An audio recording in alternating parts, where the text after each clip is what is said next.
Today is first Saturday of April. Yesterday was first Friday. That's obvious. Why do you say this? Both days have remarkable church insights and promises attached to them. Both are lifesavers and temporal punishment removers. Yet the church buildings are rarely attended on these days.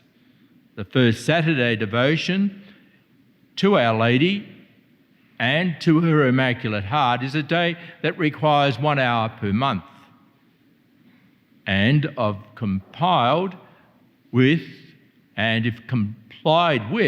assures the willing participant entry into heaven. The three little children of Fatima, Jacinta, Francesco, who are both saints, and their cousin Lucy, a servant of God who died 18 years ago, were informed by Our Lady in the apparition of the 13th of July in 1917 at Fatima, Portugal, to atone for the sins by receiving Holy Communion on the first Saturday of every month.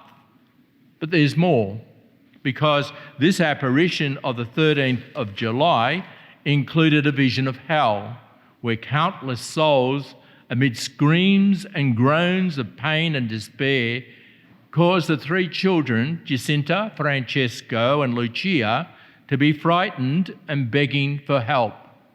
They turned to Our Lady, who said kindly and sorrowfully, "You have just seen hell, where the souls of poor sinners go.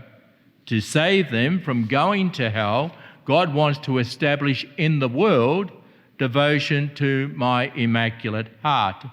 If they do what I tell you, many souls will be saved and they will have peace. This war will come to an end, and if they do not stop offending God, another war, much worse, will begin." Well, begin it did. And now after the Second World War, we have continuing wars against life.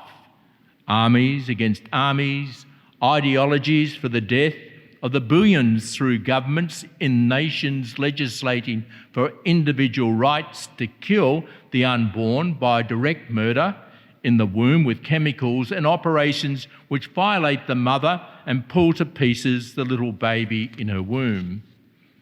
Why do I tell you this? Well, the Romeros, a group here today, are vigilantes for God and have been organising and bringing forth reparation the way back in the Fall River Diocese. It is a culture of reparation which they emphasise, reintroducing the pilgrimage known to their forefathers from St. Michael's in the Azores, who by reparation, by visiting churches, were able to bring to an end the natural disasters which were persistent in hitting that island. They prayed for 8 days throughout the day and stayed overnight wherever there is accommodation offered. This spirit of reparation is a cult we need today to be revitalised. However, here is what Our Lady asks for.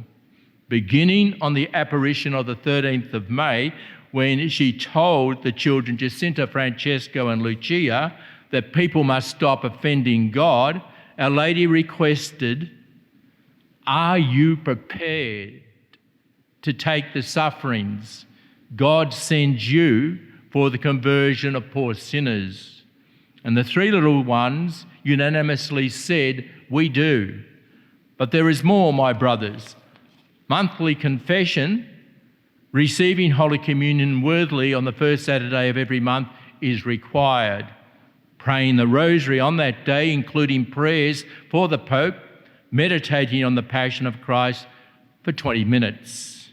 All up, one stop, shopping, on first Saturday, 1 hour of your time, with the Holy Sacrifice of the Mass, with confessions, with the recitation of the Rosary. The recitation of the Rosary, for example, starts here at 6:15 in the morning.